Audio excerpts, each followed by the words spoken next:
Salam uşaqlar, deməli bugün birləpərlər sinfi və taxıllar, zambaqlar fəsləsi dərsini izah edəcəm sizə. Keçən dəfə zaten ikiləpərləri keçdik. Orada olan yəni birləpərlərdən fərqli cəhətlərini də indi burada müəyyənləşdirək. Məsələn, ikiləpərlərdə biz dedik ki, kök sistemi mil kök sistemi idi, amma birləpərlərdə isə saçaqlı kök sistemi idi. Birləpərlərdə yarpaq damarlanması paralel və ya qövsfaridir, amma ikiləpərlərdə isə torvari damarlanmaya malikdir. Təbii ki də müəyyən istisnalar da var.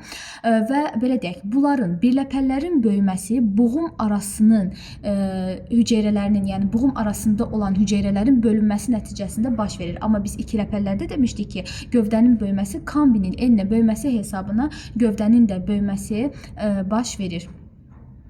Deməli, burada da elə birləpərlər sinfi haqqında eyni məlumatlar veribdir və birləpərlər sinifinə aid olan fəsilələr də taxıllar, zambaqlar və digər fəsilələr aiddir. Deməli, taxıllar fəsiləsi. Taxıllar fəsiləsinin 8000-ə qədər növə əhatə edir. Əksəriyyəti ot bitkisidir. Gövdələri buğumludur. Bir çoxunda, məsələn, buğda, çovdar, pişik quyruğu gövdədə buğum arasının içərisi boş olur. Belə gövdələr küləş gövdələr adlanır. Lakin bəzi taxıllarda, məsələn, qarğıdalı və şəkər qamışında buğum arası toxuma ilə doludur. Taxılların yarpaqları uzun və nazikdir, paralel damarlanmışdır və gövdə buğumunu əhatə edən qın əmələ gətirmişdir. Zaten biz demirik, yəni birləpərlərdə paralel və ya qövsfaridir. Onların paraleli taxıllar fəsiləsinинdir, qövsfari olanı isə zambaqlar fəsiləsinинdir. Və bunu da bir xatırlatma eləyim ki, qövsfari damarlamada ana damar seçilirdi, amma yəni paralel damarlamada ümumiyyətcə ana damar seçilmir. Çiçəyinin quruluşuna gəldikdə isə, deməli, taxıllarda çiçək qrupu mürəkkəb sümbül, mürəkkəb qıça və süpürgədir.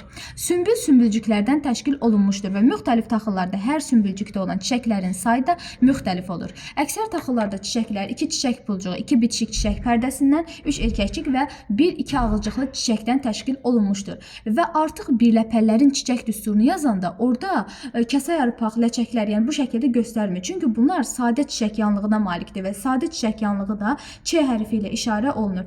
Birazdan yəni burada elə baxaq bura. Baxın, fikir verirsiniz. Ç2 üstə gəl 2 yazması o deməkdir ki, burada özü fikir verin. Sözlə də ifadə eləyir ki, çiçəklər 2 çiçək pulcuğu və 2 bitişik çiçək pərdəsindən 2 bitişik çiçək pərdəsi olduğuna görə onu mörtəzəyə aldı və digər də ikisi də yəni çiçək pulcuğudur. Y3 və D1 ümumi düsturuna malikdir. Taxılların ümumi düsturu. Mədəni və yabani nümayəndələrinə gəldikdə isə ən çox təsərrüfat əhəmiyyətli taxıllar buğda, çovdar, qarğıdalı, arpa, vələmir və çəltik aiddir. Qədim dövrlərdən elə becərilən bitkilərdir və bu dən meyvələri əsasən nişasta və zülallarla zəngindir. Yabani nümayəndələrdə ceyranötü, şiyaf, hind darısı, bambuq, çayır və arikotunu misal göstərmək olar. Yaxşı olar ki, nümayəndələrini çox yaxşı biləsiniz. Digər bir fəsilə birləpərlərin zambaqlar fəsiləsidir. Növ sayları 4000-ə çatır. Əksəriyyəti çox illik soğanaqlı otlardır. Bəzi növlərində, məsələn, aloe və inci çiçəyində kökümsov olur. Soğanaq və kökümsovlarında yeni zoğların inkişafı üçün ehtiyat qida maddəsi toplanır. Fəsilənin bir çox nümayəndələri səhra və ya yarım səhralarda yaşamağa uyğunlaşmışdır. Çiçəyinin quruluşuna gəldikdə bəziləri tək çiçəkli olsa da digərlərində çiçəklər qrup halındadır. Məsələn, dağ laləsində təkdir, may inci çiçəyində çiçəklər sadə salxım, soğan və sarımsaqda isə sadə çətir çiçək qrupunda toplanmışdır. Elə həmçinin buradan da görürük və buğdanın da meyvəsini görürük. Dən meyvədir meyvəsi.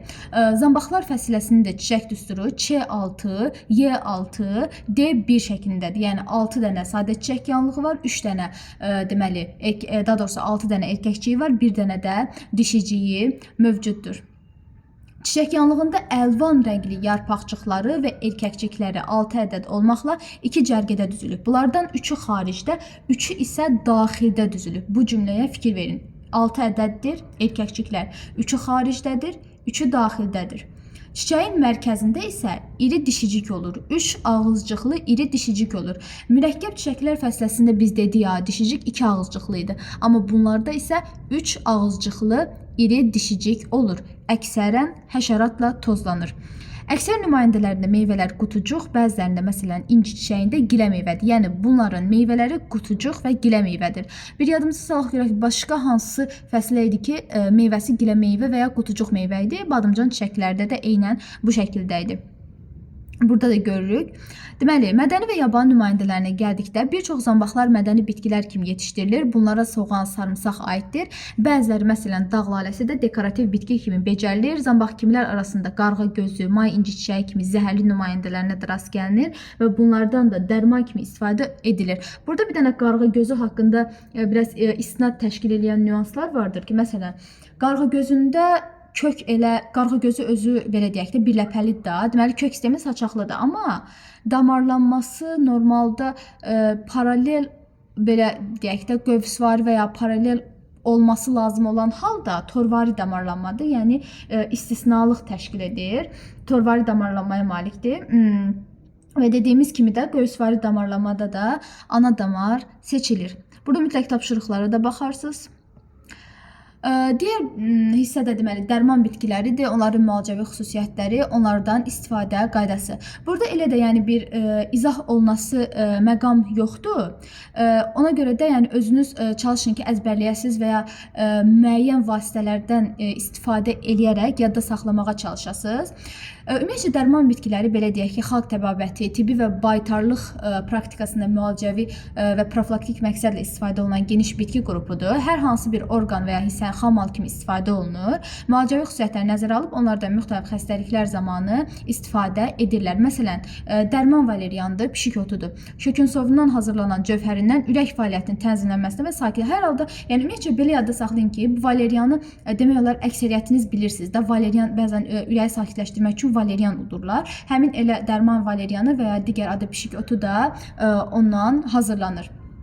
Digər dərman bitkilərini də, yəni çalışın ki, yenə də müəyyən bir vasitələrdən istifadə edərək yadınızda saxlayarsınız. Bir də burada dərman bitkilərinin toplanması qaydasına da mütləq fikir verin. Deyir ki, müalicə məqsədi ilə bəzi bitkilərin çiçəklərindən, gövdə və yarpaqlarından, digərinin isə meyvə və toxumlarından istifadə edilir. Çiçəkləri quru havalarda, ləçəklər üfüqi vəziyyətdə olarkən toplamaq məsləhətlidir. Müxtəlif vannalar üçün nəzərdə tutulan otları bütöv toplamaq lazımdır. Toplanmış xam mal örtülü yerdə və ya xüsusi quruducularda 40 dərəcə Selsiyə qədər temperaturda 5 sm-ə qədər nazik qat şəklində sərilməklə qurudulmalıdır. Qurudulma zamanı isə çiçəklərin tökülməməsi üçün onları çevirmək məsləhət görülmür. Mütləq burada çox diqqət yetirin, yəni belə əzbərləməyə də çalışın. Bu qədər. Gələn dərslərdə də deməli izah eləyəcəm sizə bakteriyaların müxtəlifliyi, bakteriya göbələk şibiyyələrə keçəcək. Sağ olun.